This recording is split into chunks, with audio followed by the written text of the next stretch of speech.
मित्रों, मैं हूं आशुतोष कुमार मिश्र और आप देख रहे हैं मिहिर ज्योतिष कार्यालय का अपना यूट्यूब चैनल एस्ट्रो गुरु 1008। यह जन्म कुंडली बिहार का है। जो भी इस सज्जन ने भेजा है उनका प्रश्न है कि मुझे संतान की प्राप्ति कब होगी अथवा संतान में प्राप्ति में विलंब क्यों हो रहा है। तो आज के इस जन्म कुंडली में हम यही अध्ययन करेंगे कि इन जातक को संतान में विलंब क्यों हो रहा है। ऐसे हमें जब भी जन्म कुंडली में संतान भाव का विचार करना चाहिए तो पति और पत्नी दोनों के जन्म कुंडली का ही विचार करना चाहिए।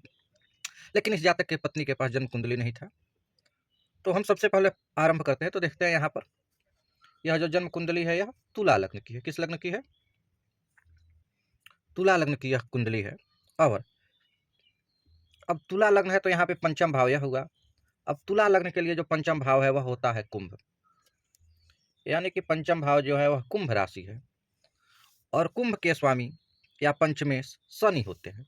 कुंभ के स्वामी कौन है? शनि है। अब देखेंगे कि इस कुंडली में शनि बैठे कहाँ पर है। तो शनि देखेंगे यहाँ पर मकर राशि में और चौथे घर में बैठे हुए हैं। और साथ में कौन है? तो एक पाप ग्रह राहु भी है। तो हमने देखा कि पंचमेश चतुर्थ भाव में राहु के साथ बैठे हुए हैं। तो अब राहु चूंकि पाप ग्रह है, तो जब भी पंचमेश किसी पाप ग्रह के साथ हो तो संतान प्राप्ति में विलंब होता है। खास करके अगर राहु पंचम भाव में हो अथवा पंचम भाव के स्वामी के साथ हो, तब तो बार बार समस्याएं आती रहती है। अब यहाँ पर शनि जो है वह राहु के साथ है या पंचमेश राहु के साथ है, जिसके कारण संतान प्राप्ति में अचानक रुकावट आएगा या देरी होगा। इसे हम पितृदोष भी कहते हैं, आंशिक पितृदोष अथवा श्रापित योग भी कहते हैं।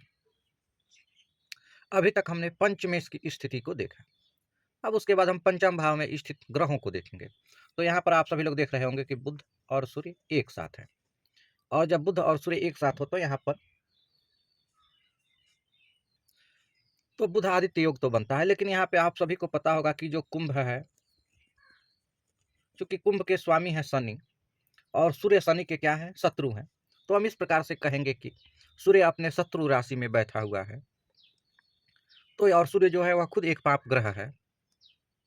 पंचम भाव में सूर्य एक पाप ग्रह है और अपनी शत्रु राशि में बैठा हुआ है, जिसके कारण भी संतान समस्या में संतान प्राप्ति में बाधा आएगा और हीटिंग इशूज हो सकता है या शारीरिक गर्मी या पित्त की अधिकता के कारण संतान प्राप्ति में विलंब होगा। उसके बाद संतान प्राप्ति के जो कारक ग्रह है वह गुरु है और यहाँ पर दसम भाव में बैठे हुए हैं। क्योंकि अब आप सभी को पता होगा कि कर्क राशि में गुरु जो होते हैं वह उच्च के होते हैं और अपनी सातवीं दृष्टि से 1 2 3 4 5 6 और 7 यहाँ पर यह गुरु के सातवें हो रहा है और गुरु अपने सप्तम भाव को देखता है। तो यानी कि गुरु सातवीं दृष्टि से पंचम भाव के स्वामी यानी कि पंचमेश को देख रहा है। वहीं जब हम नवमांश कुंडली को देखते हैं तो नवमांश कुंडली में गुरु यहाँ पर है और यह गुरु अपनी मित्र राशि में है। तो अब यहाँ पर देखेंगे कि गुरु यहाँ पे उच्च का है और यहाँ पे मित्र राशि का है। तो इससे तो स्पष्ट होता है कि इस जातक को संतान सुख की प्राप्ति होगी, लेकिन जो संतान प्राप्ति में देरी हो रहा है वह इस राहु के कारण हो रहा है। का यह भी प्रश्न है कि अगर हमको संतान की प्राप्ति होगी तो कब तक प्राप्ति होगी। अब जातक का यह भी प्रश्न है कि अगर हमें संतान की प्राप्ति होती है तो कब तक प्राप्ति होती है। तो अभी हमने देखा कि संतान कारक ग्रह यानी कि गुरु हैं होते हैं और गुरु शनि पंचमेश को देख रहे हैं, यानी कि जो भी संतान की प्राप्ति होगी वह गुरु के कारण प्राप्ति होगी, यानी कि संतान प्राप्ति गुरु की महादशा या अंतरदशा में होगी। तो अब यहाँ पर देखेंगे कि गुरु की अंतरदशा शुरू कब से हो रहा है। देख रहे हैं कि यहाँ पे राहु की दशा चल रहा है और राहु में चंद्रमा का अंतरदशा चल रहा है और अभी हमने देखा कि राहु पाप ग्रह है और पंचम भाव के साथ बैठा हुआ है, तो जिसके कारण संतान प्राप्ति में बाधा आएगा। उसके बाद से लेकिन जैसे ही यहाँ पर हम आएंगे और गुरु की अंतरदशा शुरू होगी, यानी कि 7/12/2027 से, यानी कि 2027 में इनको संतान प्राप्ति का योग बनेगा या उस समय ये प्रयास करेंगे तो इनको संतान की प्राप्ति होगी। अब चूंकि समय एक ज्योतिष गणना है तो 1-2 महीने आगे पीछे होता है, इसलिए हम यही कहेंगे कि 2027 में आपको उसके अंतिम महीनों में आपको संतान प्राप्ति का योग बन रहा है। तो समय था यानी कि दिसंबर 2027 में संतान प्राप्ति के प्रबल योग थे। चूंकि यहाँ पे गुरु की अंतरदशा भी चल रहा है, यानी कि 27 से 2030 तक संतान प्राप्ति के योग है। लेकिन इसी बीच जब चंद्रमा की अंतर्दशा आएगा, चूँकि जो ये संतान कारक ग्रह है वह कर्क राशि में बैठे होंगे, तो जब चंद्रमा की अंतर्दशा आएगा और उस समय उचित औषधि या चिकित्सकीय परामर्श लिया जाए तो संतान प्राप्ति हो सकता है। अब इस बाधा को दूर करने के लिए कुछ उपाय हमने इनको बताया। तो आप सभी को पता होगा कि संतान प्राप्ति के लिए सबसे अचूक उपाय होता है संतान गोपाल मंत्र का जप करना।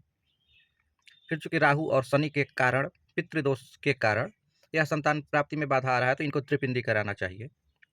और शनिवार के दिन बहते हुए पानी में कोयला या नारियल को प्रवाहित करना चाहिए। चींटियों को शक्कर या आटा खिलाना चाहिए, जिससे कि शनि और राहु का नकारात्मक ऊर्जा कम होगा। और गुरु चूंकि संतान कारक ग्रह है, तो गुरु की प्रसन्नता के लिए, गुरु के आशीर्वाद की प्राप्ति के लिए गुरुवार का व्रत करना चाहिए। गुरुवार को चने का दाल गाय को खिलाना चाहिए और गुड़ भी खिलाना चाहिए। पीला वस्त्र धारण करना चाहिए। सोमवार और शनिवार को शिवलिंग पर दूध मिश्रित जल और काले तिल को चढ़ाना चाहिए। यह था एक जन्म कुंडली का विश्लेषण। फिर मिलते हैं एक नए जन्म कुंडली के साथ, तब तक के लिए नमस्कार।